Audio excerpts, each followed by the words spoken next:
Recording in progress. So guys, ACCA ఎఫ్ఎంకి సంబంధించి already కొంతమంది పిఎం నుంచి వచ్చారు కాబట్టి వాళ్ళకి కొద్దిగా అవేర్నెస్ ఉంటుంది అసలు పేపర్ ఎలా ఉంటుందని. ఇప్పుడు ఆ పార్ట్ అంతా డీల్ చేయట్లేదు, కానీ ఇంకా మెయిన్గా సబ్జెక్ట్లోకి ఎంటర్ అవుతున్నాం.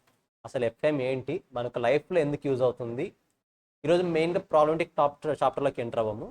అసలు ఎఫ్ఎం వల్ల మనకు లైఫ్లో యూజ్ ఏంటనేది క్లియర్గా అర్థమయ్యేలా చెప్తాం. సో ఇప్పుడు మీరు రాయబోయే ఈ పేపర్కి ఎఫ్ఎంకి వెయిట్ 1 minute.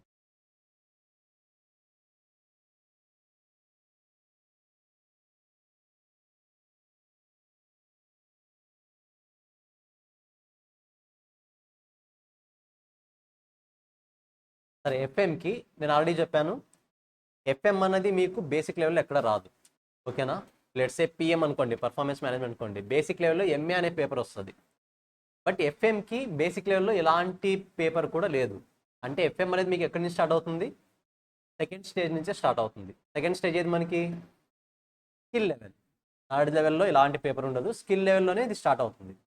స్కిల్ లెవెల్లో స్టార్ట్ అయ్యి మనోడు ఏం చేస్తాడంటే ఏసీసీఏలో డైరెక్ట్గా అడ్వాన్స్డ్ వర్షన్ తీసుకెళ్ళిపోతాడు. స్టార్ట్ అయ్యేదేమో స్కిల్ లెవెల్. స్కిల్ లెవెల్లో స్టార్ట్ అవుతుంది, ఎక్కడి నుంచి స్టార్ట్ చేయాలి? బేసిక్స్ నుంచి స్టార్ట్ చేయాలి. బట్ మనోడు బేసిక్స్ నుంచి స్టార్ట్ చేయడు, అడ్వాన్స్ లెవెల్కి తీసుకెళ్ళిపోతాడు. వాళ్ళ అజంప్షన్ ఏంటి అంటే, ఈ 5 పేపర్స్ని పక్కన పెట్టేస్తే, మీకు ఎగ్జామ్షన్ వస్తే 5 పేపర్స్ని పక్కన పెట్టేస్తే ఎఫ్ఎం బేసిక్స్ అంటే ఎలా ఉంటుంది అనేది మీరు 3 years ఆఫ్ డిగ్రీలో నేర్చేసుకుంటారు అని అజంప్షన్ తిరిగి వెళ్తాడు.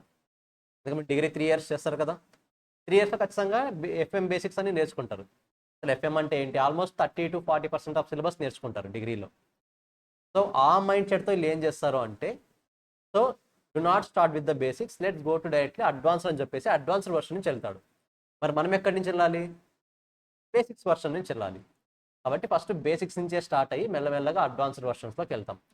మెటీరియల్ మేబీ వచ్చాయి, ఇంకా ప్యాక్ ఓపెన్ చేసినట్టు లేదు, మీకు ఆఫ్టర్నూన్కి అంతా ఇచ్చేస్తారు, ఆఫ్టర్నూన్కి టుమారోలోకి ఇచ్చేస్తారు.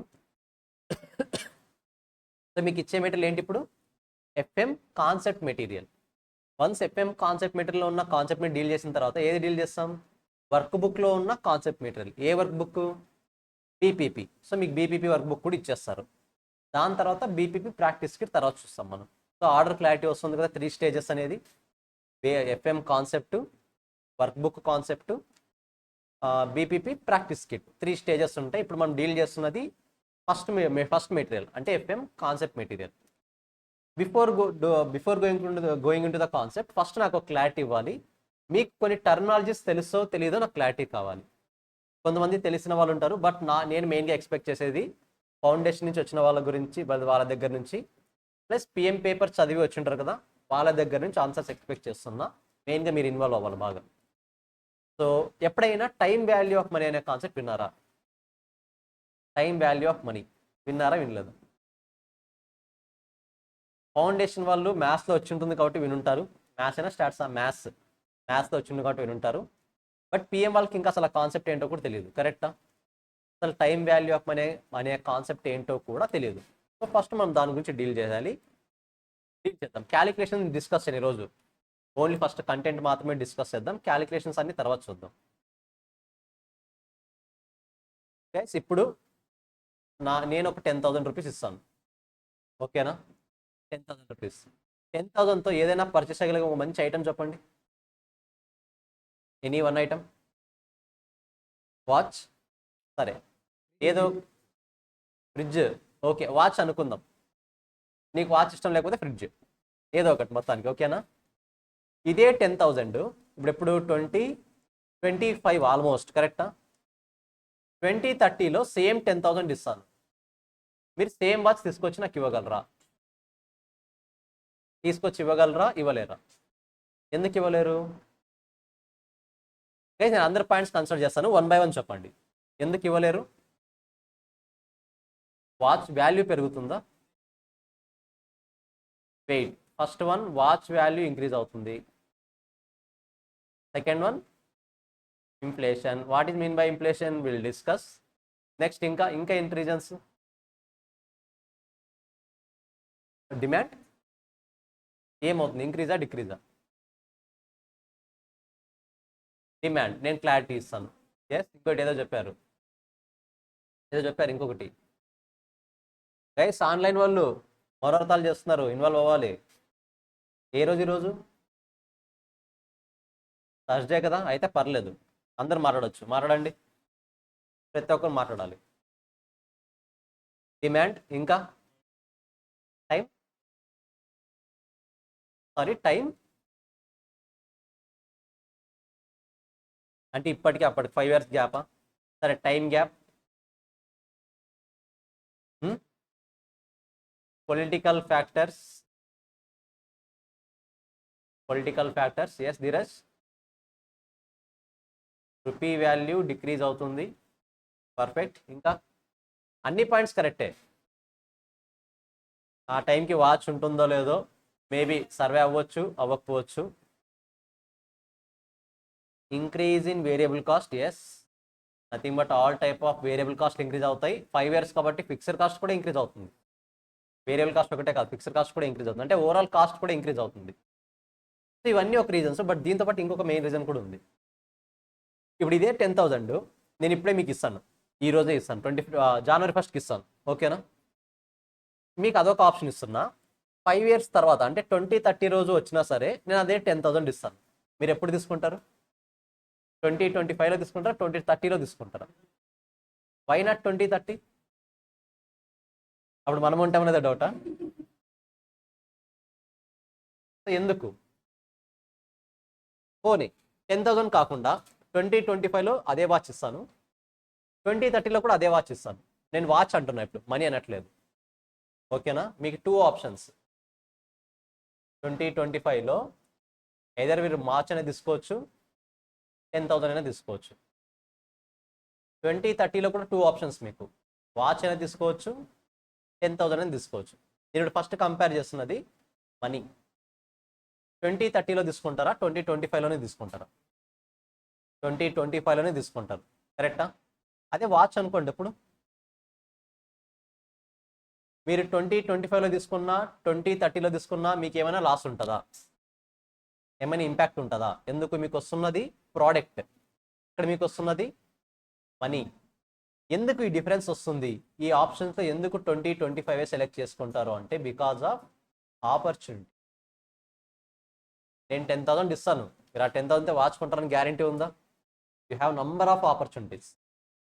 ఆ 10,000 2030లో తీసుకునే బదులు ఇప్పుడే తీసుకుంటే ఏదైనా చేసుకోవచ్చు కదా మనము, అవునా కాదా?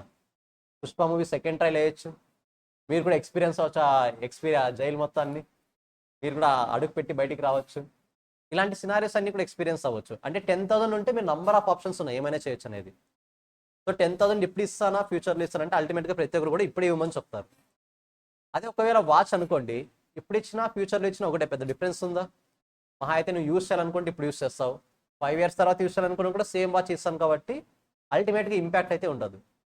ఇక్కడ ప్రాబ్లం ఏంటి అంటే మీరు ఒక ప్రోడక్ట్ని ప్రోడక్ట్ ఫామ్లో ఇస్తున్నప్పుడు ఎలాంటి ఇంపాక్ట్ ఉండదు, బట్ అదే ప్రోడక్ట్ని మనీ ఫామ్లో ఇస్తున్నప్పుడు ఇంపాక్ట్ ఉంటుంది. బికాజ్ ఆఫ్ ఆపర్చునిటీస్, మీకు దానివల్ల ఉన్న ఆపర్చునిటీ. ఇప్పుడు ఈ 10,000 మీకు ఇస్తాను, ఇప్పటికిప్పుడు మోడీ అనౌన్స్ చేశాడు మీరు 10,000 డిపాజిట్ చేస్తే 2 years తర్వాత నేను 40,000 ఇస్తానని. ఆపర్చునిటీ ఉంది కాబట్టి ఇప్పుడు 10,000 తీసుకుంటావా, 2030లో 10,000 తీసుకుంటావా? ఇప్పుడే తీసుకుంటావు, ఎందుకంటే దాని మీద ఆపర్చునిటీస్ ఎక్కువ ఉంటాయి. నువ్వు 2030లో తీసుకుంటే ఆపర్చునిటీ ఉండొచ్చు, ఉండకపోవచ్చు, ఏమైనా అవ్వచ్చు, కరెక్టా? అసలు ఫస్ట్ ఆఫ్ ఆల్ మనం ఉంటామన్న గ్యారంటీ లేదు, ఆ 10,000 మీకు వస్తున్న గ్యారంటీ లేదు. ఈ 10,000 రూపీస్ అనేది అప్పటికి వాల్యూ ఎంత ఉంటుందో కూడా తెలియదు. నేను నార్మల్గా రీసెంట్గా చదివిన ఒక స్టోరీ కాదు, వీడియో చూశాను, ఒక ఎక్స్పర్ట్ వీడియో. 1990లో అరౌండ్ 1990లో 2,000 రూపీస్ శాలరీ ఉంటే పర్ మంత్కి will be considered as luxury status. 2,000 will be considered as the luxury status. అంటే పర్ డేకి మ్యాక్సిమం పర్ డేలో మనము లగ్జరీగా లగ్జరీ కాకుండా నార్మల్గా స్పెండ్ చేయాలన్నా సరే అప్పటికి, ఎప్పుడు 1990లో 30 రూపీస్ పర్ డే ఉంటే మనకు కావాల్సిన ఎక్స్పెన్సెస్ అన్నీ వచ్చేస్తాయంట. పర్ డేకి కావాల్సిన ఎక్స్పెన్సెస్ ఏంటి, నేను లగ్జరీ వేలో చెప్పేది. పర్ డేకి 30 రూపీస్ ఉంటే ఒక ఇంట్లో 4 members ఫ్యామిలీ హ్యాపీగా 3 పూట్ల తినొచ్చు, ఒక 2-3 times టీ తాగొచ్చు, బయటికి వెళ్ళి స్నాక్స్ కూడా తిని రావచ్చు, వీక్లీ 1 మూవీకి అట్లా కూడా వెళ్ళొచ్చు. అది 30 రూపీస్ యొక్క వాల్యూ. ఎప్పుడు 1990s. ఇప్పుడు 2000కి ఏమైందో చూద్దాం. అది ఈ 30 రూపీస్ అమౌంట్ అన్నది ఐ థింక్ 30 రూపీస్ అనేది 200 రూపీస్ అయింది. థింక్ 30 ఇంటూ వాళ్ళు 4 టైమ్స్ చెప్పింది, అరౌండ్ 120 రూపీస్ అయింది. అంటే 4 టైమ్స్ ఇంక్రీజ్ అయింది. అంటే 2000లో మీరు 1990లో ఎలాంటి లగ్జరీ లైఫ్ లీడ్ చేస్తున్నారో అదే లైఫ్ కావాలంటే ఇప్పుడు ఎంత అర్న్ చేయాలి మీరు? పర్ డేకి 120 రూపీస్ అర్న్ చేయాలి. ఎప్పుడు? 2000స్లో. ఇదే ఇప్పుడు 2025కి ఎంత అయింది తెలుసా?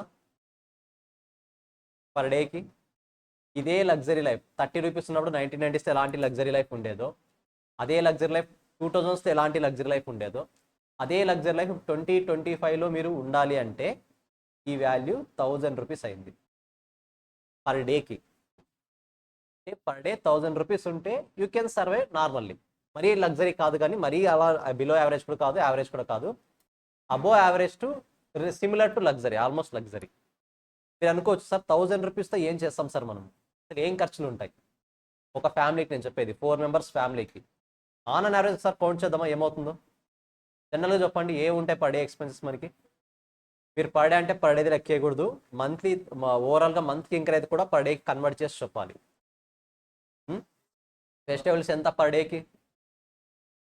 హార్డ్లీ 3 టైమ్స్ కనుక్కుందాం. 3 టైమ్స్కి యూస్ చేసే వెజిటేబుల్స్ హార్డ్లీ 50 కన్నా ఎక్కువ అవుతుందా? అంతే, హార్డ్లీ 50. నెక్స్ట్ ఇంకా రెంట్ ఎంత వస్తుంది? ఆన్ యావరేజ్ ఎంత చూసుకున్నా సరే మీరు 50 into 20,000 మినిమం. హైదరాబాద్లో మినిమం 20,000. 20,000 అంటే పర్ డేకి ఎంత వస్తుంది? 20,000 డివైడ్ బై 30 ఎంత? 666 రూపీస్ ఇక్కడే పోయింది. వెజిటేబుల్స్ 50నే, 66 ఇక్కడే పోయింది. ఇంత కాకుండా 500 వేసుకుందాం రండి. మనం హైదరాబాద్ ఇన్ఫ్లేషనే బేస్ తీసుకుందాం, 500. ఇంకేముంటాయి? మదర్ ఐటమ్స్, గ్రాసరీ, రైస్ అలాంటివన్నీ కూడా ఎంత? 100?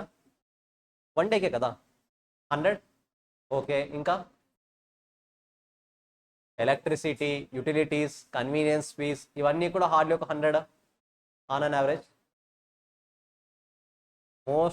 మోస్ట్ రిలేటెడ్ ప్రజెంట్ డేస్తో మనకు కావాల్సింది ఏది? Medical expenses. మీరు మంత్కి ఒక 5,000 పెట్టారంటే ఆటోమేటిక్గా పర్ డేకి 150-200 రూపీస్ పెడుతున్నట్టే కదా. 100 రాసుకుందామా? పోనీ వదిలేండి, మీరు యాక్టివ్గా ఉన్నారు కాబట్టి 50 రాసుకుందాం. 50 రూపీస్. ఎప్పుడు ఇది ఓన్లీ మనం మాత్రం కన్సల్ట్ చేసినప్పుడు. ఇంకోటి అసలైన కథలు ఇప్పుడు వస్తాయి. ఇంకా ఒకవేళ మీ ఇంట్లో పేరెంట్స్ డిపెండెంట్ అయ్యారు అనుకోండి, అంటే 60+, 70+ ఏజ్ ఉన్నారనుకోండి, అల్టిమేట్గా ఎక్స్ట్రా మెడికల్ ఎక్స్పెన్సెస్ ఎంత వస్తుంది? ఈజీగా పర్ డేకి ఇంకొక 150 వస్తుంది. దీనికన్నా ఇంకా అసలైన బాంబ్ ఇంకొకటి ఉంది, పిల్లల ఎడ్యుకేషన్. ట్రస్ట్ మీ, మీరు హైదరాబాద్లో నార్మల్ స్కూల్కి వెళ్ళాలన్నా సరే ఇయర్లీ 25,000 అవుతుంది మినిమం. ఇయర్లీ 25,000 డివైడెడ్ బై 12 అంటే మంత్లీ ఎంత? 2000 సారీ 83 రూపీస్. అంటే పర్ డేకి ఎంత? 70 పర్ చైల్డ్. 70, అది కూడా ఎల్కేజీ. మరి వాళ్ళు UKG, nursery, first class, 10th class, అవి ఇంటర్, మన సిఏ, సిఎంఏ, ఏసీ అయితే ఏం పరిస్థితి? సో ఇద్దరు ఉన్నారనుకోండి, ఆన్ అన్ యావరేజ్ 200 రూపీస్ వేసుకోవచ్చు. ఇప్పుడు on an average 200 rupees. Let it be, ఇది కాసేపు పక్కన పెడదాం, ఇది లేదని అనుకుందాం. యాజ్ ఆఫ్ నో మన మీద బర్డెన్ లేదని అనుకుందాం. మిగతా ఉన్న ఒకసారి క్యాలిక్యులేట్ చేయండి. 500, 600, 700, 900, 1000. ఏంటిది? ఫిక్స్డ్ ఎక్స్పెన్సెస్ ఉన్నప్పుడు. మరి పుష్ప మూవీ రిలీజ్కి వెళ్ళాలి కదా, జనవరి 1st కేక్ కట్ చేయాలి కదా, మధ్యలో బర్త్డే సెలబ్రేషన్స్ ఉన్నాయి కదా, మధ్యలో ఫెస్టివల్స్ ఉన్నాయి కదా, డ్రెస్సెస్ కొనాలి కదా. మరి ఇవన్నీ సిచ్యువేషన్ ఏంటి? మరి దాని మీనింగ్ ఏంటి? 30 రూపీస్ ఉంటే ఇప్పుడు ఏమవుతుంది? నేను చెప్పిన 30 రూపీస్ ఉంటే ఈరోజు ఏమవుతుంది? పర్ డేకి 30 రూపీస్ ఉంటే ఏం చేయొచ్చు మనం ఇప్పుడు ఈరోజు? సింపుల్గా 1.5 ప్లేట్ పానీపూరి తినొచ్చు ఫ్యామిలీ మెంబర్స్. ఎన్ని వస్తాయి పీసెస్? ఐ థింక్ 16 వస్తాయి 1.5 ప్లేట్కి. అంతేనా? 16ఏనా? 12ఏనా? 12 అన్నా సరే, 4 into 3, 4 మెంబర్స్, 3 పీసెస్. మధ్యలో ఏదైనా అది ఎక్స్ట్రా పూరి ఇస్తే లాస్ట్ వాడు ఉంటే వాడు చిన్నోడికి సో ఇది సిచ్యువేషన్. అంటే 1990స్లో 30 రూపీస్తో అయ్యేది 2025కి 1000 రూపీస్ అవుతుంది. ఆల్మోస్ట్ ఎంత పర్సెంటేజ్ పెరిగింది? ఇది 300 టైమ్స్ పెరిగింది ఆల్మోస్ట్. అబ్జర్వ్ చేస్తున్నారా? 300 30 30 టైమ్స్, 30 టైమ్స్ పెరిగింది 30 ఇయర్స్లో. అంటే ఇయర్కి 10 టైమ్స్ పెరుగుతోంది. ఇయర్కి ఇన్ఫ్లేషన్ 10 టైమ్స్ పెరిగితే ఆ లగ్జరీ లైఫ్ని మనం లీడ్ చేస్తున్నాం. ఇప్పుడు మీకు క్లారిటీ ఇస్తాను. మీరు కొన్ని స్కీమ్స్ చూస్తారు. మీరు మంత్లీ 5 ఇయర్స్ 5000 కట్టండి. ఎంత అవుతుంది చూడండి. ఇయర్లీ 60,000 అంటే 5 ఇయర్స్కి 3 lakhs అవుతుంది. కరెక్టా? 5 ఇయర్స్ తర్వాత మీకు 2025లో పే చేసాం అనుకుందాం. స్కీమ్స్ మీకు ఎలా కనిపిస్తాయంటే చాలా స్కీమ్స్ ఉన్నాయి ఇలాగా. 2025 నుంచి స్టార్ట్ చేసి 5 ఇయర్స్ ఎవ్రీ ఇయర్ 5000 పే చేయండి. మీకు 5 ఇయర్స్ తర్వాత మీరు పే చేసే అమౌంట్ 30 lakhs. మేము అగైన్ 5 ఇయర్స్ ఆగిన తర్వాత 2035లో మీకు 5 lakhs పే చేస్తామంటారు. 5 lakhs పే చేస్తామంటారు. మనం ఏమనుకుంటాం, కరెక్టే కదా, మనం కట్టేది 3 lakhs, మనకి ఎంత వస్తుంది? 5 lakhs వస్తుంది. 2 lakhs ఎక్స్ట్రా వస్తుంది కదా అని చెప్పేసి చాలామంది స్కీమ్స్లో కడతారు. ఇది ఇంకా కొన్ని స్కీమ్స్ చూశాను. 15 ఇయర్స్ కట్టండి. 15 ఇయర్స్ తర్వాత మీరు 10 ఇయర్స్ వదిలేస్తే అంటే 25 ఇయర్స్కి మేము మీరు ఇచ్చిన అమౌంట్కి డబల్ ఇస్తామంటారు. బట్ రియాలిటీలో ఎన్ని టైమ్స్ ఇంక్రీజ్ అవుతుంది? అది 10 టైమ్స్. మీకు ఎన్నిసార్లు ఇస్తున్నారు? 2 టైమ్స్. ఒకసారి ఆలోచించండి. కరెక్టే నాకు పాలసీస్ అన్ని రియాలిటీలో జరుగుతున్న సినారియోస్ ఇవి. మనకు రియాలిటీలో మనకు అమౌంట్ వస్తుంది కదా, 2000 రూపీస్ 2 lakhs రూపీస్ ఎక్స్ట్రా వస్తుంది కదా అని అనుకుంటాం. బట్ 10 ఇయర్స్కి ఏమవుతుంది? ఇది ఆల్మోస్ట్ 10 టైమ్స్ పెరుగుతుంది ఆ వాల్యూ. మీరు ఈరోజు పే చేసే 5000 అమౌంట్ 10 ఇయర్స్ తర్వాత ఎంతకి ఈక్వల్? Almost 50,000కి equal. మీకు ఎంత వస్తుంది? 5 lakhs. క్లారిటీ వస్తుందా? మీరు పే చేసే అమౌంట్ ఎంత డిమినిషింగ్ అవుతుంది అనేది. బికాస్ నా కామన్ పీపుల్కి ఇవన్నీ అర్థం కావు. నార్మల్ పీపుల్కి, అంటే time value of money concept తెలియని వాళ్ళకు ఇవి ఏమీ అర్థం కావు. సింపుల్గా ఏమనుకుంటారు, 2 lakhs ఎక్స్ట్రా వస్తుంది కదా, కట్టేసాయి. ఇప్పుడు ఇదే 3 lakhs ఉంటే మీరు 3 lakhs కాకుండా కొద్దిగా పెద్ద అమౌంట్ తీసుకుందాం. 3ని 30 lakhs చేద్దాం, 5ని 50 lakhs చేద్దాం. ఓకేనా? Assumption, just as per time being assumption. 30 lakhs ఉంటే మనం ఒక లగ్జరీ కార్ కొనవచ్చు. పెద్ద car, 7 seater luxury car, let's say MG Hector ప్లస్సే కొనవచ్చు. One of the most popular car in India as of now. 30 lakhs పెడితే వస్తుంది. ఇదే ఎంజీ హెక్టార్ కారు మీరు 2035లో కొనాలంటే మినిమం 90 lakhs పెట్టాలి. Minimum 90 lakhs. మీకు వస్తున్న అమౌంట్ ఎంత చేతికి? 50 lakhs. గట్టిగా మాడితే ఎంజీ హెక్టార్లో 5 సీటర్ కూడా కొంటారు అప్పుడు. That is the situation. So మన వాళ్ళందరూ కూడా దీన్ని చూసి అట్రాక్ట్ చేస్తారు అంతేగాని, దీన్ని అంటే ఈ అమౌంట్ని చూసి అట్రాక్ట్ చేపిస్తున్నారు అంతేగాని రియాలిటీలో అంత సినారియో ఉండదు. రియాలిటీలో అంత సినారియో ఉండదు. అది వీటన్నిటిని క్యాలిక్యులేట్ చేయాలంటే ఖచ్చితంగా we should be expert in finance. We should be very very expert in finance. మీకు ఇంకో క్లారిటీ కూడా ఇస్తాను ఇప్పుడు. Assume I am the insurance person. చాలా బాగుంటుంది ఎగ్జాంపుల్ మాత్రం. మీరు హెల్త్ ఇన్సూరెన్స్, టర్మ్ ఇన్సూరెన్స్ అన్నీ చెప్తుంటారు కదా. టర్మ్ ఇన్సూరెన్స్ ముఖ్యంగా. టర్మ్ ఇన్సూరెన్స్ అంటే ఏంటి? నేను పాలసీ తీసుకొని అన్ఎక్స్పెక్టెడ్గా నాకు ఏమన్నా అయిందనుకోండి, అల్టిమేట్గా ఫ్యూచర్లో నా మీద ఉన్న డెట్స్ అన్ని కూడా కంపెనీ పే చేస్తుంది. ప్లస్ నా ఫ్యామిలీకి some lump sum amount, let's A 50 lakh అయితే 50 lakh, 1 crore అయితే 1 crore ఇస్తుంది. ఇప్పుడు లెట్స్ ఏ మన ఏజ్ 25 అనుకుందాం. అరౌండ్ 25 years తీసుకున్నాం. 25 years నుంచి పాలసీ 75 years వరకు తీసుకున్నాను నేను. అంటే ఆల్మోస్ట్ 50 years. 50 yearsతో నాకు ఏమైనా సరే నాకు ఎంత వస్తుంది? 1 crore వస్తుంది. నాకంటే ఎవరికి? ఫ్యామిలీకి. 50 yearsలో నాకు ఏమైనా సరే 1 crore వస్తుంది. గట్టిగా నేను 50 yearsలో కట్టే అమౌంట్ ఎంత తెలుసా? హార్డ్లీ ఒక 30 lakhs. 30 lakhs కూడా కట్టాను, మేబీ 20 lakhs కడతాను. ఈ 50 yearsకి నేను కట్టే అమౌంట్ ఆన్ అన్ యావరేజ్ ఒక 20 lakhs. ఈ 50 yearsతో నాకు ఏమైనా సరే 1 crore స్పాట్లో వస్తుంది. బాగా అబ్జర్వ్ చేయండి. అజ్యూమ్ నాకు 30 yearsతో సమ్ యాక్సిడెంట్ అయింది, సమ్ ఏదో జరిగింది. ఓకేనా? ఇప్పుడు నా ఫ్యామిలీకి ఎంత వస్తుంది? 1 crore. కరెక్టా? ఇదే యాక్సిడెంట్ నాకు 70 years వచ్చిన తర్వాత అయింది. ఇప్పుడు ఎంత వస్తుంది? అంటే 30 to 70 years, 40 years డిఫరెన్స్ ఉంది. 40 yearsలో 1 crore వాల్యూ 1 crore ఉంటుందా, పడిపోతుందా? ఇక్కడ మీకు వచ్చే 30 yearsలో వచ్చే 1 crore మీరు ఒక హౌస్ కొనొచ్చు. కరెక్టా? ఇలాంటి బిల్డింగ్ కొనొచ్చు. ఈ బిల్డింగ్ రాదండి, ఇంకా ఎక్కువ కాస్ట్ అవుతుంది. ఇది 2 crores ఆల్మోస్ట్. ఇదే అనుకుందాం, 2 crores కొనొచ్చు. ఇప్పుడు మీ దగ్గర 2 crores ఉండి బిల్డింగ్ కొనొచ్చు. 70 years అంటే ఇప్పుడు 2065లో వచ్చేపాటికి ఈ బిల్డింగ్ కాస్ట్ ఎంత అవుతుంది తెలుసు? అప్పుడు ఆల్మోస్ట్ ఒక ఫ్లోర్ వస్తుంది, హార్డ్లీ ఒక ఫ్లోర్ వస్తుంది. ఇప్పుడు అలాంగ్ విత్ ల్యాండ్ బిల్డింగ్ వస్తుంది, అప్పుడు ఒక ఫ్లోర్ వస్తుంది. గట్టిగా మాడితే ఒక పోర్షన్ కూడా రావచ్చు, ఫ్లోర్ కూడా కాకుండా ఫ్లోర్లో సగం పోర్షన్ కూడా రావచ్చు.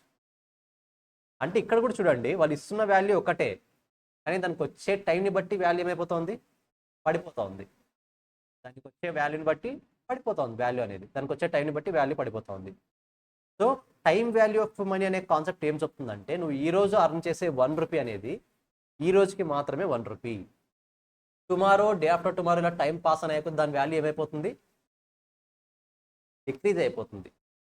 ఇక్కడ what is mean by value, ఆ పాయింట్ తెలియాలి. వాల్యూ మీన్స్ పర్చేసింగ్ పవర్ అంటాం. మీరు ఈరోజు 1 రూపీ పెట్టి ఏదైతే పర్చేస్ చేయగలరో, ఖచ్చితంగా 1 year తర్వాత అదే 1 రూపీతో ఆ ప్రోడక్ట్ని పర్చేస్ చేయలేరు. అది దాని మీనింగ్. లెట్స్ మీరు ఏ ప్రోడక్ట్ అయినా తీసుకోండి, ఒక మొబైల్ అనుకుందాం. మొబైల్ ఇప్పుడు ఒక 20,000 పెట్టి వాల్యూ ఉన్నది తీసుకోండి, పర్ఫెక్ట్గా ఒక మొబైల్ వస్తుంది. అదే మొబైల్ నెక్స్ట్ ఇయర్ తీసుకోవాలంటే ఖచ్చితంగా 20,000 మీ దగ్గర నుంచి ఎక్స్పెక్ట్ చేస్తారు వాళ్ళు. ఒకటే 2 సినారీస్ ఉంటాయి. ఒకటి మొబైల్ ప్రైస్ అయినా ఇంక్రీజ్ అయి ఉంటుంది, లేదా అదే 20,000కి క్వాలిటీ అయినా రెడ్యూస్ అయి ఉంటుంది. రెండిట్లో ఏదో ఒకటి జరగకుండా పాసిబిలిటీ అయితే ఉండదు. ఈవెన్ 1 year గ్యాప్ ఉన్నా సరే ఆ 20,000కి మేబీ 100 రూపీస్ ఇంక్రీజ్ అవ్వచ్చు, లేదా అదే 20,000 పెట్టేసి క్వాలిటీని డిక్రీజ్ చేసి ఉండొచ్చు. నేను ఇప్పటికీ షూర్గా చెప్తాను, ఏ మొబైల్స్ అయినా తీసుకోండి, ఏ బైక్స్ అయినా తీసుకోండి, ఏ కార్స్ అయినా తీసుకోండి, ఫస్ట్ మోడల్లో వచ్చినంత క్వాలిటీ ప్రోడక్ట్స్ తర్వాత మోడల్స్తో రావు. మెయిన్ రీజన్ ఏంటి అంటే, వాళ్ళకి తెలుసు ఇన్ఫ్లేషన్ ఇంక్రీజ్ అవుతుంది, నేను ప్రైస్ ఇంక్రీజ్ చేస్తే కస్టమర్ నా దగ్గర రాడు, కస్టమర్కి తెలిసిపోతుంది నేను ప్రైజెస్ ఇంక్రీజ్ చేస్తున్నానని. కాబట్టి నేనేం చేస్తాను, ఇప్పుడు క్వాలిటీ రెడ్యూస్ చేస్తాను. అది ఏ టైప్ ఆఫ్ క్వాలిటీ అయినా అవ్వచ్చు, రెడ్యూస్ చేస్తాను. అది ఏదో ఒక దగ్గర క్వాలిటీ రెడ్యూస్ చేస్తాను, కస్టమర్కి తెలియకుండా మేనేజ్ చేస్తాను నేను. అందుకని మీరు బాగా అబ్జర్వ్ చేయండి, మన పేరెంట్స్ కొన్న బైక్స్ ఎక్కువ స్ట్రాంగ్ ఉంటాయి, మనం కొనే బైక్స్ ఎక్కువ స్ట్రాంగ్ ఉంటాయి. పేరెంట్స్ కొన్న బైక్స్ ఎక్కువ స్ట్రాంగ్ ఉంటాయి. అఫ్కోర్స్ డిజైన్స్ అవన్నీ ఓకే, ఇప్పుడు వచ్చేవి లేటెస్ట్గా ఉంటాయి కాదనట్లేదు, బట్ క్వాలిటీ పాయింట్ ఆఫ్ వ్యూలో చూస్తే మాత్రం ఓల్డ్ వెహికల్స్ ఎక్కువ స్ట్రాంగ్ ఉంటాయి, న్యూ వెహికల్స్ స్ట్రాంగ్ ఉండవు. అంతెందుకు రీసెంట్గా జరిగిన ఒక యాక్సిడెంట్, ఇది బిఎండబ్ల్యూది, బిఎండబ్ల్యూనా వెజ్జా ఐ థింక్, వోల్వోది వాళ్ళు అడ్వర్టైజ్ చేసుకోవడము, దాని మీద ఒక 1000 tons బరువు పడినా సరే అది కొలాప్స్, ఏమంటే పచ్చడి అవ్వకుండా అలాగే స్టేబుల్గా ఉంటుందంట కారు. దాన్ని చూపించి వాళ్ళు అడ్వర్టైజ్ చేసేవాళ్ళు. రీసెంట్గా మన సరౌండింగ్లో జరిగిన హైదరాబాద్ అనుకుంటే యాక్సిడెంట్ జరిగింది. లారీ ట్రక్ దాని మీద పడితే మొత్తం అది నుజ్జు అయిపోయింది కారు. స్పాట్లో 5 members ఉన్న వాళ్ళు చనిపోయారు. దాని వాల్యూ ఆల్మోస్ట్ 1 crore పైనే ఉంటుంది కార్ వాల్యూ. మరి అంత లగ్జరీ కారు, అంత అడ్వర్టైజ్ చేసిన కారు ఎందుకు ఈ ఇన్సిడెంట్ అవ్వగానే అది కొలాప్స్ అయిపోయింది? టోటల్గా ఎందుకు ఇది అయిపోయింది అంటే, క్వాలిటీ. బ్రాండ్ అలాగే ఉంది, ప్రైస్ అలాగే ఉంది, బట్ క్వాలిటీ ఏమైంది? పడిపోయింది. సో మెయిన్ రీజన్ వాళ్ళు చూడండి, కావాలంటే వాళ్ళ అడ్వర్టైజ్మెంట్స్ చూడండి, మెయిన్ రీజన్ అదే చూపిస్తారు వాళ్ళు. దాని మీద 10,000 tons బరువు పడినా సరే, ఒక ఏనుగు వచ్చి ముందర ఇలా ప్రెస్ చేసినా సరే కార్ అనేది జస్ట్ స్పాంజ్ ఇలా స్ప్రింగ్ అవుతుంది, అంతేగాని కార్ డ్యామేజ్ అవ్వదు. వాళ్ళు ఇచ్చే అడ్వర్టైజ్మెంట్స్ అలా ఉంటాయి. ఇంతవరకు ఏది జరగలేదు అలా, బట్ ఆ కార్ మాత్రం ఏం డిఫాల్ట్ ఉందో తెలియదు, కానీ ఎక్కడ క్వాలిటీ రెడ్యూస్ అయిందో తెలియదు, కానీ ఆ లారీ దాని మీద పడగానే కార్ అంతా కూడా లైక్ ఏది పేస్ట్ లాగా అయిపోయింది. ఒక లెవెల్ పేస్ట్ వస్తుంది, లేయర్ పేస్ట్ లాగా వస్తుంది కదా, అలా అయిపోయింది. ఎందుకు అంటే మేబీ క్వాలిటీ, నేను క్వాలిటీనే రీజన్ అనట్లేదు, one of the reason maybe quality. But price అంతే ఉంది, ప్రైస్ ఇంక్రీజ్ చేస్తే కస్టమర్ దగ్గరకు రాడు. So time value of money అనేది చాలా చాలా చాలా చాలా కీ రోల్ ప్లే చేస్తుంది మన ఫినాన్షియల్ పాయింట్ ఆఫ్ వ్యూలో. మీరు హై రేంజ్లో థింక్ చేయాల్సిన పాయింట్ ఇది. ఇప్పుడు ఇంకో క్వశ్చన్ అడుగుతాను, మీ లైఫ్ పాయింట్లో మీరు చాలాసార్లు ఇప్పటికీ అబ్జర్వ్ చేసింది. మీకు ఎప్పుడు పిఎం పేపర్ స్టార్ట్ అయినప్పుడు ఒక క్వశ్చన్ అడుగుంటాను, అఫ్కోర్స్ ఫౌండేషన్ వాళ్ళు కూడా అడిగింటాను, what is your salary expectations? ఎంత చెప్పారు అప్పుడు? ఆల్మోస్ట్ అందరూ అరౌండ్ 1 lakh చెప్పారు, ఓకేనా? ఇప్పుడు అడుగుతున్నా, what is your salary expectations? Same 1 lakh? 10th క్లాస్తో ఖచ్చితంగా ఎవరో అడుగుంటారు మీకు, అంటే అట్లీస్ట్ మీకైనా థాట్ ఉంటుంది, నేను జాబ్ వచ్చిన తర్వాత స్టార్టింగ్ శాలరీ ఎంత ఉండాలి? 1 lakh ఉందా లేదా నిజం చెప్పండి మైండ్లో. 10thలో ఇంకెక్కువ ఉందా? ఎంత ఉంది? 70, 80 అట్లీస్ట్. 70నా? సరే 70. ఇప్పుడు కూడా 70 ఉన్న వాళ్ళు ఎవరు ఉన్నారా? అంటే 70,000 తక్కువ అనట్లేదు నేను. ఇప్పుడు సేమ్ థాట్తో ఉన్న వాళ్ళు ఉంటున్నారా అంటున్నాను. ఇప్పుడు ఇదే క్వశ్చన్ క్లాస్ స్టార్టింగ్లో అడిగింటే మీరు చెప్పేవాళ్ళు సార్, కరెక్ట్ తెలుసా మీకు ఆ విషయం? క్లాస్ స్టార్టింగ్లో అడిగింటే అవును సార్ 10th కూడా 1 lakh ఉంది, ఇప్పుడు కూడా 1 lakh ఉంది. మీరు 10th అయ్యి ఎన్ని ఇయర్స్ అయింది? ఇప్పటికి 4-5 years అవుతుంది కదా అట్లీస్ట్. మరి 4-5 yearsలో వాల్యూ చేంజ్ అవ్వలేదా? ఖచ్చితంగా చేంజ్ అయింది. So this is the concept of time value of money. అప్పటికి ఇప్పటికి వేరు. అప్పుడు ఇన్ఫ్లేషన్ రేట్స్ వేరు, ఇప్పుడు ఇన్ఫ్లేషన్ రేట్స్ వేరు. మన కంట్రోల్లో లేకుండా ఇన్ఫ్లేషన్ అనేది ఎప్పుడు పెరుగుతూనే ఉంటుంది, డౌటే లేదు అది. ఇన్ఫ్లేషన్ పెరగడం అడ్వాంటేజా డిసడ్వాంటేజా మనకి? అంటే రేట్స్ ఇంక్రీజ్ అవ్వడం అనేది అడ్వాంటేజా డిసడ్వాంటేజా? ఎలా? ఏవైనా కొన్ని ఎగ్జాంపుల్స్. ఇంక్రీజ్ అవుతుంది. యాజ్ ఎ సెల్లర్గా మనకు అడ్వాంటేజ్ అంటున్నారా? Okay, agreed. ఇంకా డైలీ ఎక్స్పెన్స్ ఎక్కువ అవుతుంది కాబట్టి డిసడ్వాంటేజా? అగ్రీడ్. ఇంకా సెల్లర్ పాయింట్ ఆఫ్ అడ్వాంటేజ్ కదా, కానీ సెల్లర్ కూడా వేరే దగ్గర కొనాలి కదా, మరి సెల్లర్కి కూడా ప్రైస్ పెరుగుతుంది కదా. మరి ఏంటి అసలు ఇన్ఫ్లేషన్ ఏంటిది? ఇన్ఫ్లేషన్ అసలు ఏంటి? ఇన్ఫ్లేషన్ ఏంటి? దీనివల్ల యూజ్ ఏంటి అసలు మనకి? నా డౌట్ ఏమంటే అసలు ఇన్ఫ్లేషన్ ఇంక్రీజ్ చేయడం అనే పాయింట్నే పక్కన పెట్టేస్తే, లెట్స్ సే ఇప్పుడు కేజీ టమాటో 10 రూపీస్ అనుకుందాం. లైఫ్ మొత్తం 10 రూపీస్ ఉంటే ఏమన్నా అవుతుందా నా డౌట్. ఎందుకు దాన్ని ఇంక్రీజ్ చేయడం? ఎందుకు సెల్లర్కి ఎక్కువ ప్రాఫిట్స్ తీసుకోవడం? 10 రూపీస్లో 2 రూపీస్కి సెల్లర్కి ప్రాఫిట్, ఓకేనా? ఆ 2 రూపీస్ లైఫ్ మొత్తం తీసుకుంటే అవుతుంది కదా, ప్రాబ్లం ఏంటి? ఎందుకు ఆ కన్సిస్టెన్సీ ప్రైజెస్ ఫాలో అవ్వకూడదు? ఓకే, అలాంటి టైంలో ఇంక్రీజ్ చేయండి, ఎమర్జెన్సీ టైంలో ఇంక్రీజ్ చేయండి, but again back to normal కదా. కానీ అంత ఈజీగా నార్మల్ రావు కదా.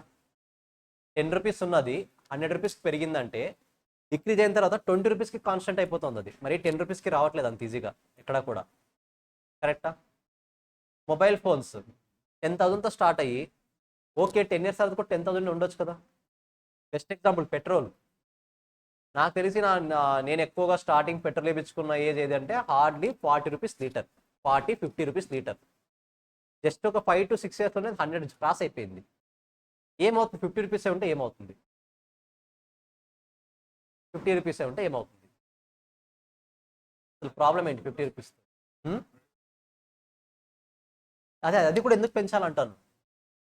ఇంతకుముందు ఇప్పుడు పెట్రోల్ని డిక్ చేయడానికి ఒక మేబీ 20 రూపీస్ అయింది అనుకుందాం. ఇప్పుడు కూడా 20 రూపీస్ అనే చేయొచ్చు కదా. ఎందుకు ఇంక్రీజ్ అవుతుంది ప్రొడక్షన్ కాస్ట్ కూడా?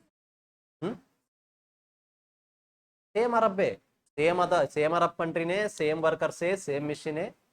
1 లీటర్ డిక్ చేయడానికి 20 రూపీస్ అయింది అంటే ఎన్ని లీటర్స్ కానీ 20 రూపీస్తో అయిపోతుంది కదా అప్పుడు, అవునా కదా?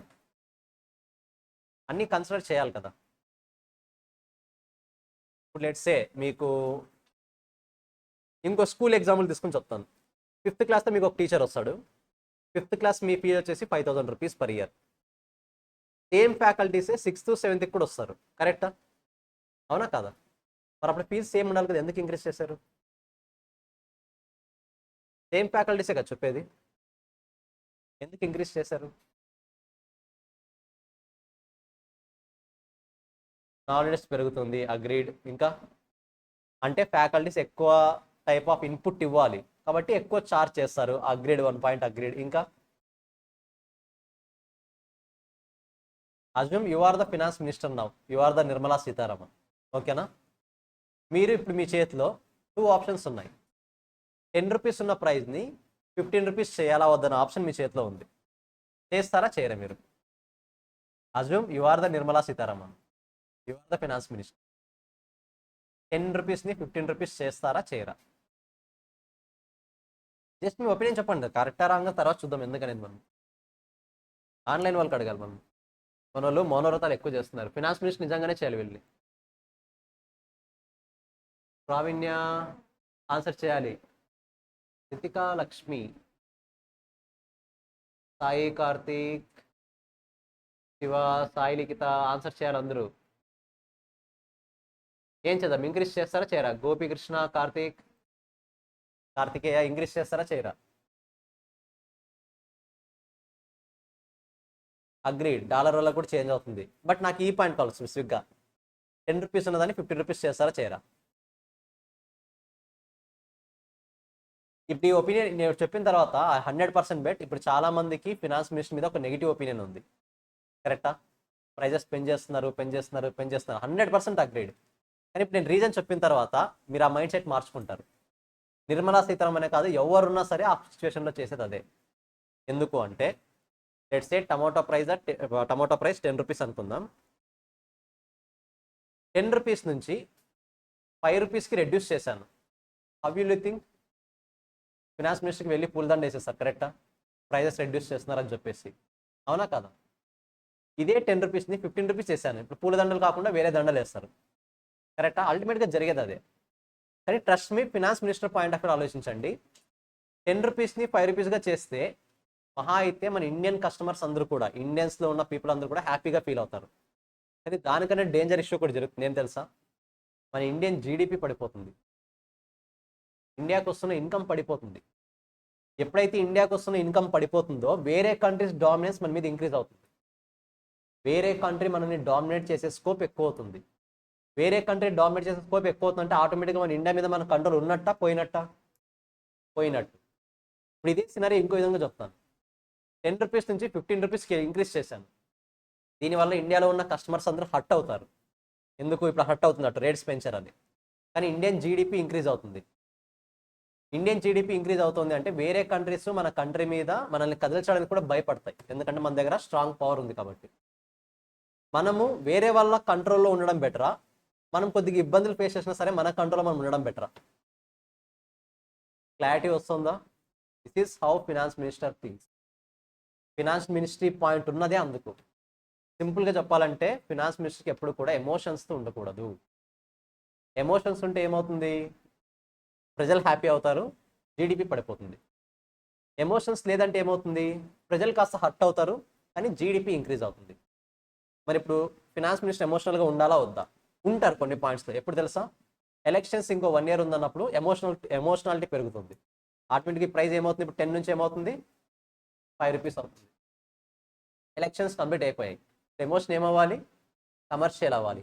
మరి ఇప్పుడు 10 రూపీస్ ఏమవుతుంది? ఇప్పుడు 15 రూపీస్ అవుతుంది. సో ఈ రెండింటిని ఎవరైతే ప్రాపర్గా బ్యాలెన్స్ చేయగలుగుతారో వాళ్ళే ఆ పొజిషన్లో ఎక్కువ రోజులు ఉంటారు. ఇక్కడ ప్రజలకి సేవ చేయడము మ్యాటర్ కాదు, ఇండియాని కాపాడడం కూడా మ్యాటర్ కాదు. ఆ రెండింటిని బ్యాలెన్స్ చేయగలగాలి. బ్యాలెన్స్ చేసిన వాళ్ళే సర్వే అవుతారు. ఇప్పుడు చెప్పండి, ఫినాన్స్ మినిస్టర్ చేస్తున్న వరకు కరెక్టా కాదా? ఇప్పుడు బెస్ట్ ఎగ్జాంపుల్ శ్రీలంక. ఇప్పుడు శ్రీలంక అనేది చాలా మంది కంట్రోల్లో ఉంది. కంట్రీ అనేది శ్రీలంక అవ్వచ్చు, వెస్టిండీస్ అవ్వచ్చు, పాకిస్తాన్ అవ్వచ్చు. పాకిస్తాన్ ఎవరి కంట్రోల్లో ఉంది ఇప్పుడు? మోస్ట్లీ చైనా కంట్రీస్లో ఉంది. ఐ మీన్ చైనా పవర్లో కంట్రోల్లో ఉంది. చైనా ఏం చెప్తే పాకిస్తాన్ చేస్తుంది గ్యారెంటీ. ఎందుకు అంటే పాకిస్తాన్ దగ్గర డబ్బులు లేనప్పుడు ఎవరు హెల్ప్ చేశారు? చైనా. డబ్బులు హెల్ప్ చేయాల్సిన అవసరం ఎందుకు వచ్చింది? జీడిపి పడిపోయింది కాబట్టి. అంటే ఇప్పుడు మన ఇండియా జీడిపి కూడా పడిపోతే మరీ వస్తుంది మన వాళ్ళు, బ్రిటిష్ వాళ్ళు వస్తారు, ఇంగ్లాండ్ వాళ్ళు మరి ఇంకో 200 years రాజ్యం వెళ్తారు. మరి వచ్చి మరీ మనం కంట్రోల్లో తీసుకుంటారు. ఆ 200 years మరి మనం కంట్రోల్లోకి వెళ్ళిపోతాం. అలా వెళ్ళకుండా ఉండాలంటే ఏం చేయాలి? ఎప్పటికప్పుడు ఈ జీడిపిని కూడా మనం కంట్రోల్ చేయగలగాలి. సో కంట్రీస్ పాయింట్ ఆఫ్ వ్యూలో డబ్బులు ఉంటే మాత్రమే వర్కౌట్ అవుతుంది. డబ్బులు లేదు అంటే వర్కౌట్ అవ్వదు. ఇప్పుడు చెప్పండి, ఫినాన్స్ మినిస్టర్ మంచిదా చెడ్డిదా? అక్కడ పొజిషన్లో ఎవరున్నది ఇంపార్టెంట్ కాదు, ఎవరున్నా చేసే పని అదైతే ఇదే. క్లారిటీ వస్తుందా? ఎవరున్నా చేసే పని అయితే ఇదే. I hope it is very clear no. So ఇది ఫస్ట్ పాయింట్, ఎఫ్ఎంలో మనం నేర్చుకోవాల్సిన ఫస్ట్ పాయింట్. ఈ పాయింట్ ఎందుకు చెప్పాను అంటే మనం ఇంతవరకు బయట చూసిన ఫినాన్స్ వేరు, వాటి వెనుకున్న లాజిక్స్ తెలిసిన తర్వాత మనం చూసే ఫినాన్స్ వేరు. ఇప్పుడు ఆలోచించండి, ఫినాన్స్ మినిస్టర్ పాయింట్ ఆఫ్ వ్యూలో రీసెంట్గా పాప్కార్న్ ప్రైజెస్ కూడా ఇంక్రీజ్ చేసింది. Just 2-3 days back. ఇప్పుడు చెప్పండి, ఎందుకు ఇంక్రీజ్ చేసింది? ప్రజలు పాప్కార్న్ తినకూడదనా, ఇండియా గ్రోత్ అవ్వాలన్నా? 100% పాసిబుల్. మనకు ముఖ్యంగా చూస్తే ఆ పాప్కార్న్ది కూడా మెయిన్ అంత ఇంపాక్ట్ ఎందుకు ఉంది అంటే మూవీ థియేటర్స్లో ఎక్కువ సేల్ అవుతాయి పాప్కార్న్స్ అనేది. సో మీరు బయట సేల్ చేసే పాప్కార్న్స్కి పెద్ద ట్యాక్స్ పడదు, బట్ మూవీ థియేటర్లో సేల్ చేసే పాప్కార్న్కి ట్యాక్స్ పడుతుంది. అంటే వాళ్ళకు ఒక మైండ్ సెట్ ఉంది ఆల్రెడీ, మూవీకి వచ్చి ఎంజాయ్ చేయగలుగుతారంటే సమ్ అమౌంట్ వీళ్ళ దగ్గర ఉంది కాబట్టి ఏం చేయాలి? వీళ్ళ దగ్గర నుంచి ఎక్కువ డబ్బులు లాగేయాలి. కాబట్టి అక్కడ మాత్రమే ట్యాక్సెస్ ఇంక్రీజ్ చేస్తున్నారు. క్లారిటీ వస్తుంది? ఇప్పుడు రోడ్డు మీద దొరికే పాప్కార్న్ అయితే జస్ట్ 5% జిఎస్టీ, అది కూడా వెయ్యరు. ఎందుకంటే వాళ్ళకి అంత సినారియో ఉండదు జిఎస్టీ వేసేంత. నార్మల్గా ఏదో సమ్ అమౌంట్ అనుకుంటారు, సేల్ చేసేస్తారు. బట్ మూవీ దాంట్లో అలా కాదు కదా, అకౌంటింగ్ చూపించాలి. ప్రోడక్ట్ టు ప్రోడక్ట్ ఎలా ఎంత సేల్ చేస్తారు, ఎలా సేల్ చేస్తారు అన్నీ కూడా రికార్డ్స్ చూపించాలి. ఆ టైంలో వాళ్ళు అల్టిమేట్గా హై అమౌంట్ని చార్జ్ చేయొచ్చు. ఇప్పుడు థియేటర్కి వెళ్తారు, థియేటర్కి వెళ్తున్నారంటే నిర్మలా సీతారామన్కి మీరు ఇండియాగా ఏం మీనింగ్ ఇస్తున్నారు తెలుసా? నా దగ్గర డబ్బులు ఉన్నాయి, ఎక్కువ జిఎస్టీ కలెక్ట్ చేసుకో. This is how finance minister things. As a మిషనరీగానే డీల్ చేయాలి మనుషుల్ని. అంటే వాళ్ళకి మరీ సెంటిమెంట్స్ ఏవి లేవని కాదు, ఆ పొజిషన్ అలాంటిది. ఆ పొజిషన్ ఎలా బిహేవ్ చేస్తుంది అంటే ఖచ్చితంగా మనము మన కంట్రీని బెటర్ పొజిషన్లో ఉంచాలి అంటే ఖచ్చితంగా సర్వే అవ్వాలి. ఇప్పుడు చూడండి పొలిటికల్ పార్టీస్ ఎలా యూస్ చేసుకుంటాయి దీన్ని. నేను 10 రూపీస్ నుంచి 5 రూపీస్కి రేట్స్ని డిక్రీస్ చేశాను అనుకోండి, అపోజిషన్ పార్టీ దేన్ని హైలైట్ చేస్తుంది తెలుసా? ఈ గవర్నమెంట్ వచ్చిన తర్వాత జీడిపి పడిపోయింది అనే పాయింట్ హైలైట్ చేస్తుంది. మనకి గట్టిగా మాడితే జీడిపి అంటే ఏంటో కూడా తెలియదు, కానీ జీడిపి పడిపోయింది కదా అని బాధపడతాం. అంటే ప్రజెంట్ గవర్నమెంట్ కరెక్ట్ కాదు.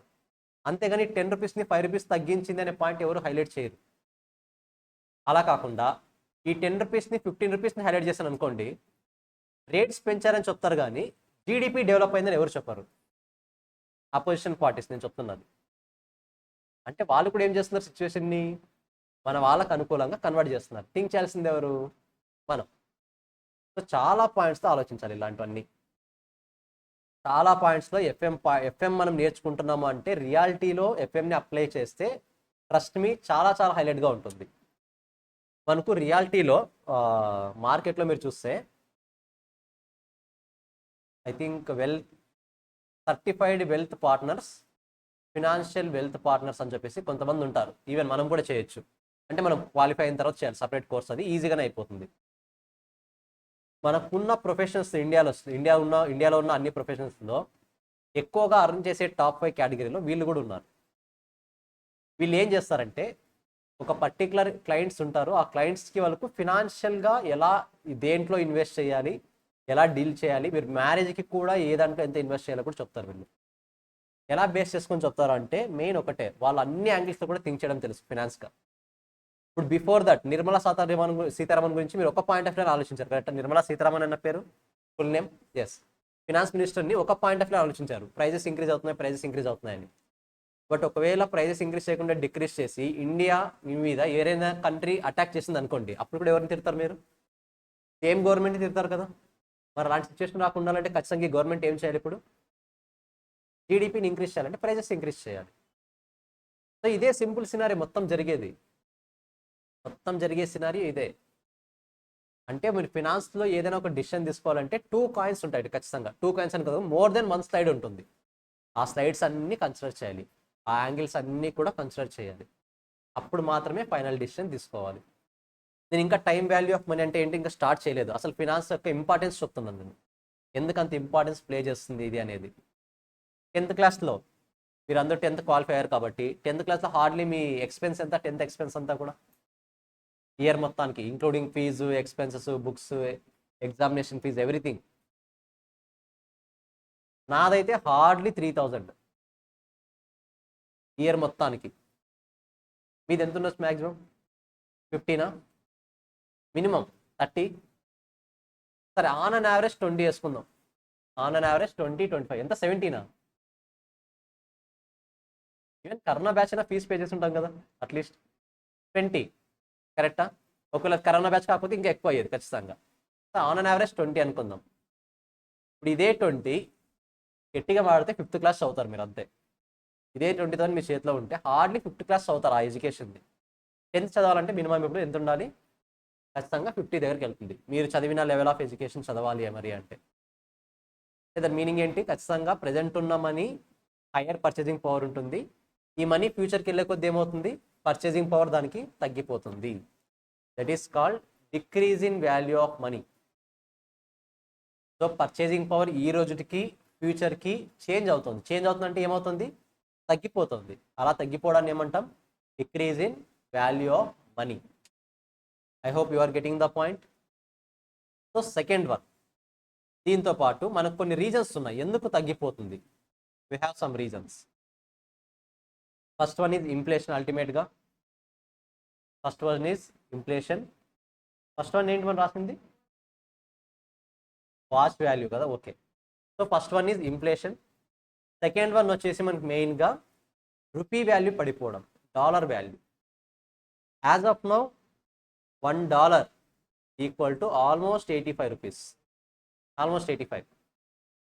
ఇప్పుడు దీని వాల్యూ ఒకప్పుడు 70 ఉండేది, 70 నుంచి 85కి ఇంక్రీజ్ అయింది.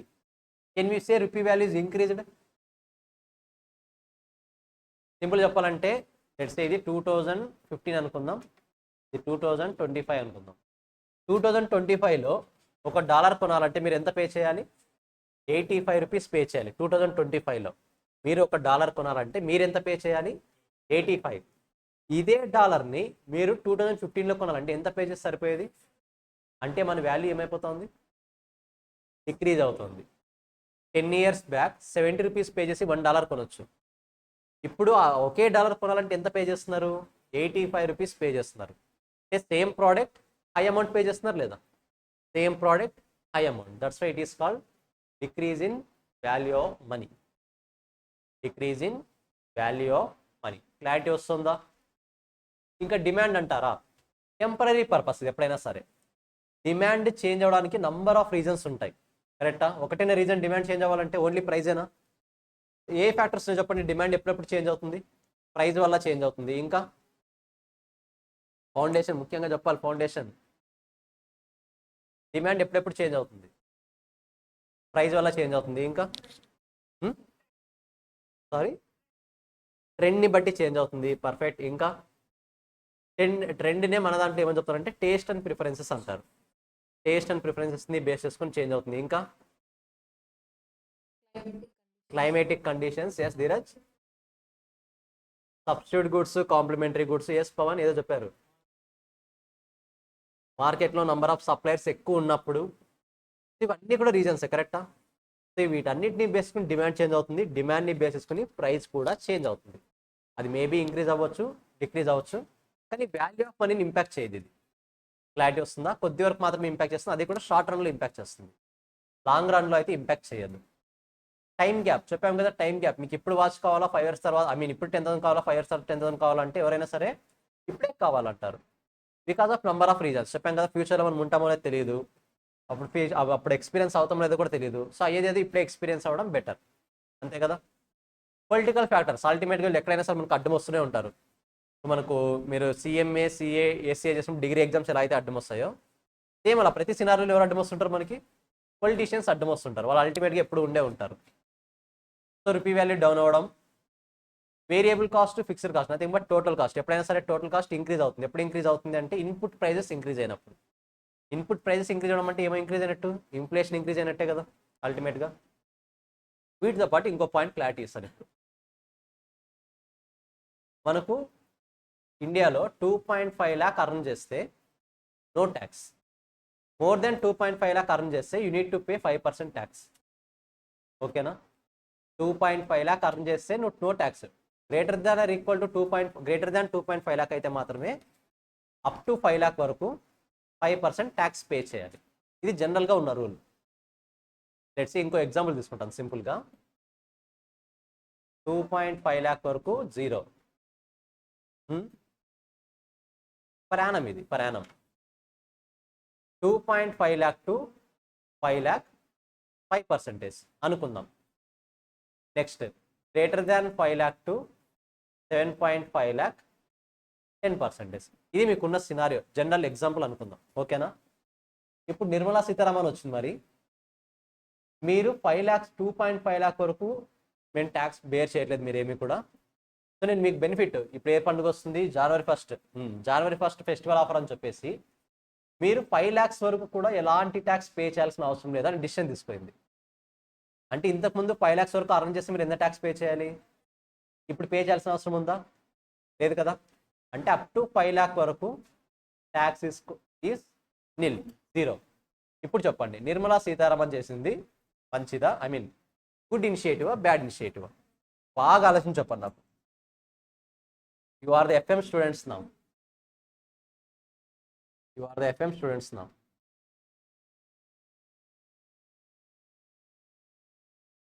గుడ్ ఇనిషియేటివా, బ్యాడ్ ఇనిషియేటివా? గుడ్ ఇనిషియేటివా? బోతా? సరే, గుడ్ ఇనిషియేటివ్ అనే వాళ్ళు రీజన్ చెప్పండి ఎందుకు.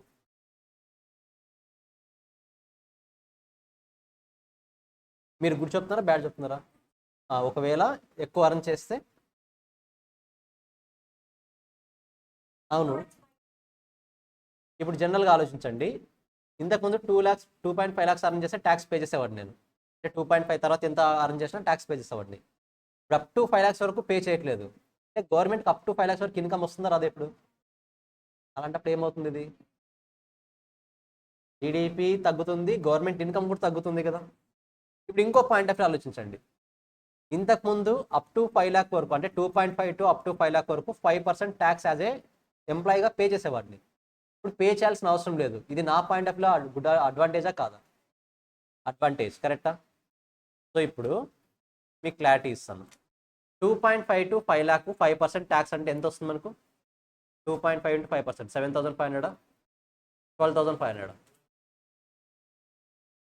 12,500 రూపీస్ ట్యాక్స్ పే చేసేవాడిని, కరెక్టా? ఇప్పుడు మన వాళ్ళు ఏం చెప్తున్నారంటే, సినారియో బాగా అర్థం చేసుకోండి.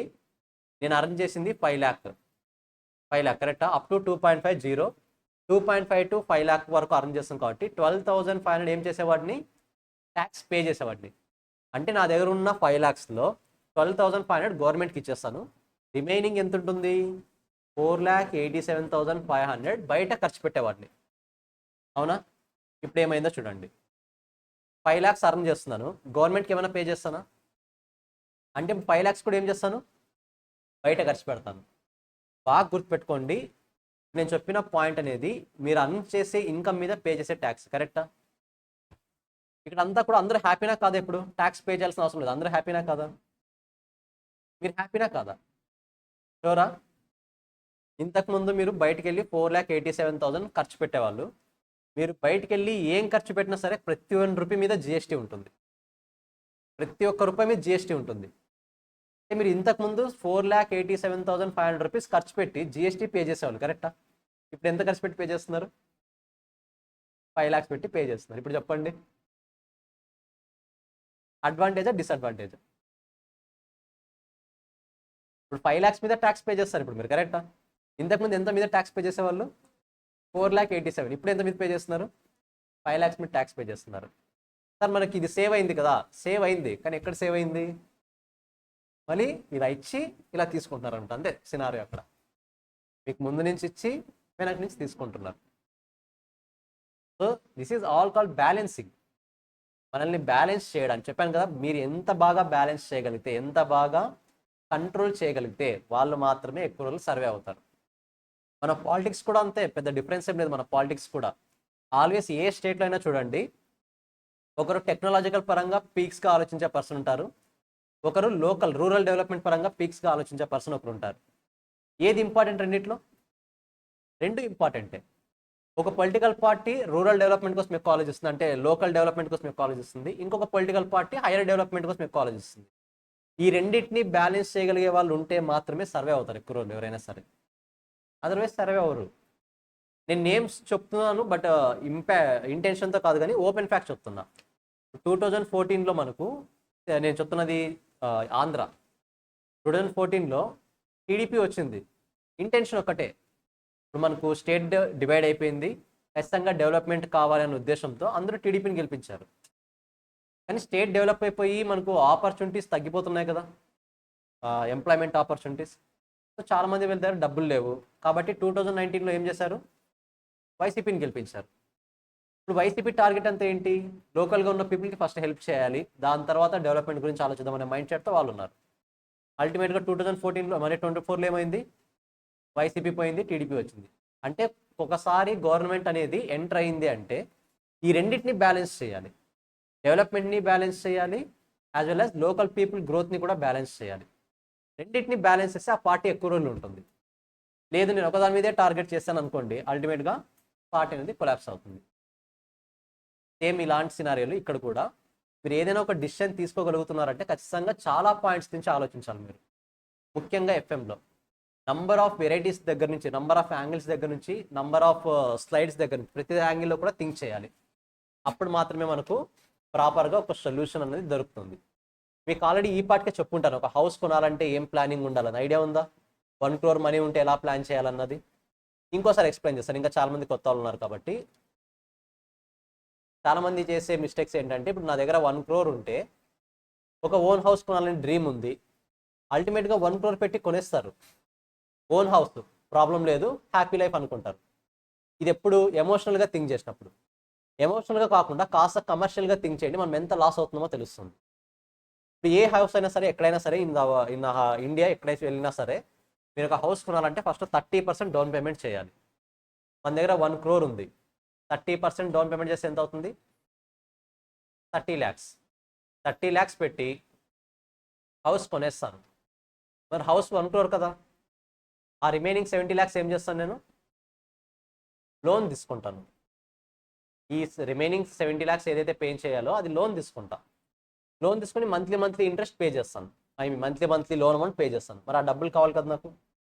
మీరు అనుకోవచ్చు, సార్ ఇంకా మీ దగ్గర 70 crores ఉంది కదా, 70 lakhs ఉంది కదా, దాని నుంచి పే చేయండి అని. అలాగే ఉంచుకుంటే తగ్గుతూ వస్తుంది. బట్ నాకేమవ్వాలి?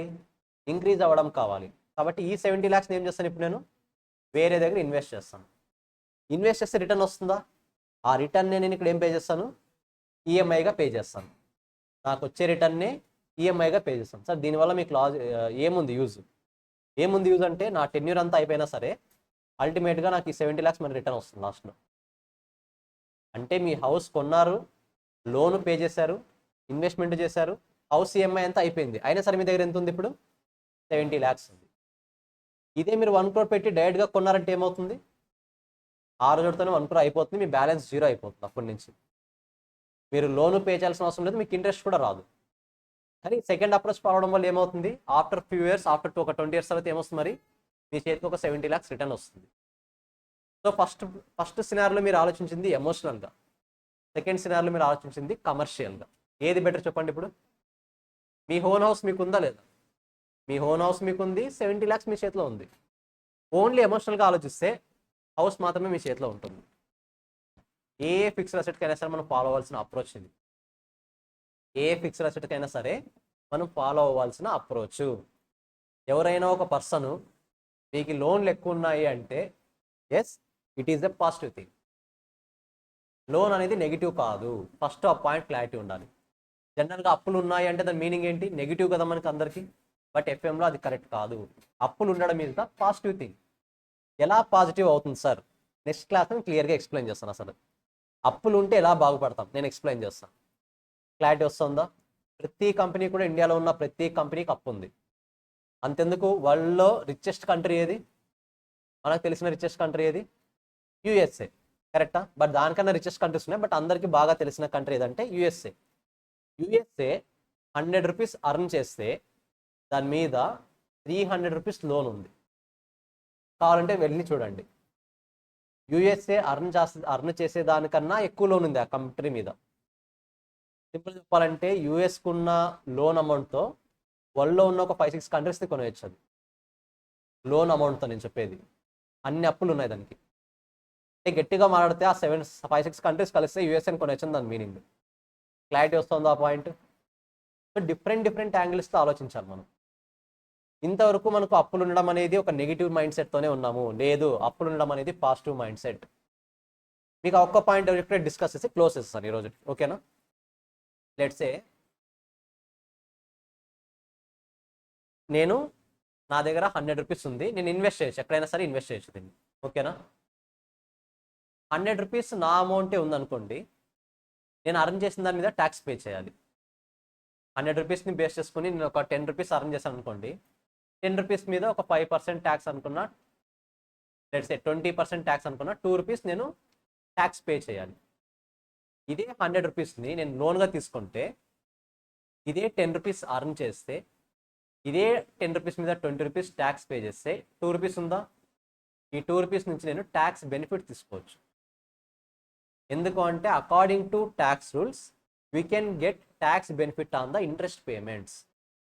మనం లోన్ తీసుకుంటే ఇంట్రెస్ట్ పే చేయాలి కదా, ఆ ఇంట్రెస్ట్ నుంచి మనము లోన్ అమౌంట్ని కట్ చేసుకోవచ్చు, అంటే ట్యాక్స్ అమౌంట్ని కట్ చేయొచ్చు. క్లారిటీ వస్తుందా? ఇంట్రెస్ట్ అమౌంట్ నుంచి లెట్స్ ఇప్పుడు మీకు 10 lakhs మీరు అర్న్ చేశారు. ఓకేనా? 10 lakhs అర్న్ చేశారు మీ డబ్బులతో. 20% ట్యాక్స్ రేట్ అనుకుంటే ఎంత పే చేయాలి మీరు ట్యాక్స్? 2 lakhs పే చేయాలి గవర్నమెంట్కి. ఇదే 10 lakhs లోన్ అమౌంట్ అయితే, మీరు ఎంతైతే లోన్ పే చేశారో ఆ లోన్ అమౌంట్ మీద ట్యాక్స్ పే చేయాల్సిన అవసరం లేదు. ఇప్పుడు 10 lakhsలో లెట్స్ సే 5 lakhs అనేది లోన్ అమౌంట్ అనుకుందాం. మీరు ట్యాక్స్ ఎంత పే చేయాలి తెలుసా? ఓన్లీ 5 lakhs మీద 20%, 1 lakh పే చేస్తే సరిపోతుంది. మీరు లోన్ తీసుకోకపోతే 2 lakhs పే చేయాలి ట్యాక్స్. లోన్ తీసుకోవడం వల్ల 1 lakh పే చేస్తున్నారు. ఇప్పుడు చెప్పండి, అడ్వాంటేజా డిసడ్వాంటేజా? అడ్వాంటేజ్. ఎందుకంటే మనకు ట్యాక్స్ బెనిఫిట్ ఉంది. దీన్ని బట్టి ఏమర్థమైంది? ఎఫ్ఎంని అర్థం చేసుకోవాలంటే ఓన్లీ ఎఫ్ఎంని అర్థం చేసుకుంటేనే కాదు, సరౌండింగ్స్లో ఉన్న సినారియోస్ని కూడా అర్థం చేసుకోవాలి. మీకు అర్థమవుతుందా పాయింట్ బై పాయింట్ ఎలా ఇంక్రీజ్ అవుతుంది ఎఫ్ఎం ఇంపార్టెన్స్ అనేది?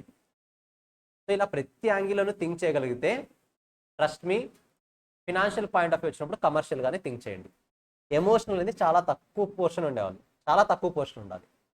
అఫ్కోర్స్ మరి ఎమోషన్ 0% ఉండాలని చెప్పను, మేబీ 50-50 రేషియో ఉన్నా సరే పర్ఫెక్ట్గా వర్కౌట్ అవుతుంది. 100% కమర్షియల్గా థింక్ చేస్తే ఏమవుతుంది తెలుసా? ఇప్పుడు మీ దగ్గర ఒక 1 crore ఉంది, మీరు 100% కమర్షియల్ అనుకోండి.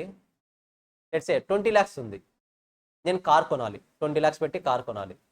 నేను ఎమోషనల్గా కనెక్ట్ అయితే 20 lakhs పెట్టి కార్ కొంటాను. కమర్షియల్గా కనెక్ట్ అయితే ఏం చేస్తాను తెలుసా? ఈ 20 lakhsని వేరే దగ్గర ఇన్వెస్ట్ చేసి డబ్బులు సంపాదిస్తాను. ఇప్పుడు నా డ్రీమ్ ఫుల్ఫిల్ అవుతుందా అవ్వట్లేదా? ఇప్పుడు కార్ కొనాలని డ్రీమ్ ఫుల్ఫిల్ అవుతుందా అవ్వట్లేదా నాది? ఎందుకు అవ్వట్లేదు? You are 100% commercial. నువ్వు 100% కమర్షియల్గా ఉన్నావు కాబట్టి నీ డ్రీమ్ ఫుల్ఫిల్ అవ్వట్లేదు. నువ్వు 100% ఎమోషనల్గా ఉండు, డ్రీమ్ ఫుల్ఫిల్ అవుతుంది, బట్ డబ్బులు రావట్లేదు కదా. క్లారిటీ వస్తుందా? ఈ 20 lakhs ఇన్వెస్ట్ చేసి ఏదైతే అమౌంట్ వచ్చేదో ఇప్పుడు అమౌంట్ రావట్లేదు కదా. మంత్లీ ఇన్వెస్ట్మెంట్ అమౌంట్ రిటర్న్ వచ్చేది నీకు.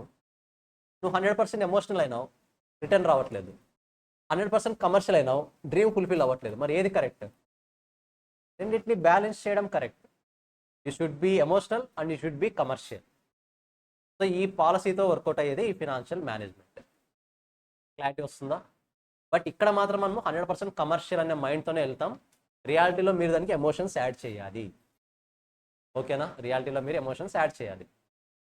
మరి ప్రతిదీ కూడా మనం కమర్షియల్గా థింక్ చేసాం అనుకోండి, ఇప్పుడు బయటికి వెళ్ళి బిర్యానీ తింటే 100 rupees, తినకపోతే మన పాకెట్లో 100 rupees ఉంటుంది కదా. కరెక్ట్ ఆలోచించవచ్చా లేదా? మరి ఏం చేయాలి ఇప్పుడు? కమర్షియలా ఎమోషనలా? సిచ్యువేషన్. సో ప్రతిదీ కూడా బ్యాలెన్స్ చేస్తూ వెళ్ళాలి. అలా బ్యాలెన్స్ చేయడాన్ని ఈ ఫినాన్షియల్ మేనేజ్మెంట్ మనం నేర్పిస్తుంది. This is all about the basic introduction, but we need to discuss few more points. ఖచ్చితంగా టుమారో ఆ పాయింట్స్ని కూడా డిస్కస్ చేసి ఇంకా టైం వాల్యూ ఆఫ్ మనీ అనే కాన్సెప్ట్ని స్టార్ట్ చేసేద్దాం టుమారో నుంచి. Is it clear? టుమారో మీకు మెటీరియల్ వస్తుంది, ఖచ్చితంగా మీ దగ్గర క్యాలిక్యులేటర్ ఉండాలి టుమారో నుంచి. Done guys? ఆన్లైన్ ఏమైనా డౌట్స్ ఉన్నాయా?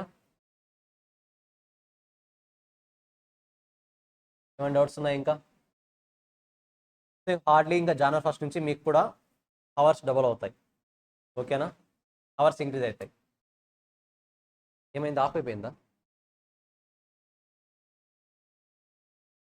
సరే, యూ కెన్ లీవ్. నెక్స్ట్ క్లాస్లో మీతో డిస్కస్ చేద్దాం. బాయ్.